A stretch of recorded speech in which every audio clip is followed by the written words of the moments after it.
Praise the Lord. இந்த நேரத்தில் இந்த மெசேஜை கேட்டுக்கொண்டிருக்கிற நீங்கள் ரொம்ப சோர்வாக, ரொம்ப மன வருத்தமாக இருக்கீங்க.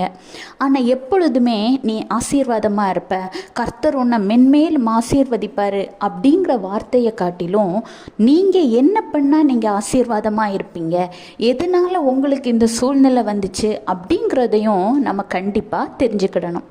இன்றைக்கு நீங்கள் இந்த சூழ்நிலையில் இருக்கிறதற்கு நீங்கள் கூட ஒரு விதத்தில் காரணமாக இருக்கலாம். ஆமாங்க, நம்ம கடந்து வந்த பாதையில் பார்த்திங்கன்னா எவ்வளவோ போராட்டங்கள், சூழ்நிலைகள், பிரச்சனைகள் வந்திருக்கும். அந்த சமயத்தெல்லாம் நீங்கள் நல்லா யோசித்து பார்த்தீங்கன்னா ஏதோ ஒரு விதத்தில் நம்மளே அதுக்கு காரணமாக இருப்போம். அதாவது நம்ம என்ன விதைக்கிறோமோ அதை தாங்க நம்ம அறுவடை செய்வோம்.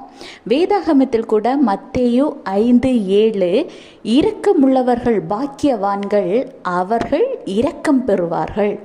யார் பிறருடைய இரக்கத்தை பெறுவாங்கன்னா இரக்கம் உள்ளவர்கள், பிறரை மன்னித்து ஏற்றுக்கொள்கிறவர்கள், பிறர் தவறு செய்யும் பொழுது சரி போட்டோம் அப்படின்னு அட்ஜஸ்ட் பண்ணி இரக்கப்படுகிறவர்கள் தாங்க.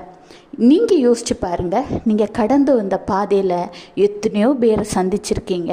உங்கள் பேரண்ட்ஸ் ஆகட்டும், உங்கள் பிள்ளைங்க ஆகட்டும், ஸ்கூல் ஆகட்டும், காலேஜ், பிஸ்னஸ், இப்படிப்பட்ட எவ்வளவோ நீங்கள் கடந்து வந்த பாதையில் சின்ன சின்ன காரியங்களுக்கு கூட அவங்க மேலே இரக்கத்தை காட்ட வேண்டிய நேரத்தில் நீங்கள் இரக்கத்தை காட்டாமல் கோபத்தை காட்டியிருக்கீங்க, வெறுப்பை காட்டியிருக்கீங்க, உங்கள் வாயின் வார்த்தைகளை நீங்கள் விட்டுருக்கீங்க. அவங்க மனசு அந்த நேரத்தில் எவ்வளோ வேதனைப்பட்டிருக்கும். அந்த வலி அன்றைக்கு நமக்கு தெரியலை, ஆனால் இன்றைக்கு அதே மாதிரி ஒரு இரக்கத்திற்காக காத்திருக்கும் பொழுது தான் அவங்க அன்றைக்கு வேதனைப்பட்டிருப்பார்களே, அந்த வலியை நம்மால் உணர முடியுது. அதாவது நம்ம கடந்து வருகிற பாதை கொஞ்ச நாட்கள் தான். இந்த நாட்களில் பிறர் மீது இரக்கத்தையும் அன்பையும் காட்டுகிற பிள்ளைகளாக இருக்க வேண்டும். நம்ம எதை விதைக்கிறோமோ அதை தாங்க அறுவடை செய்வோம். ஒருவேளை இந்த நாளில், இந்த நேரத்தில் உங்கள் இருதயம் தொடப்பட்டதாக இருந்தால் ஆண்டவராக இயேசு கிறிஸ்துவிடம் போய் மன்னிப்பு கேளுங்க.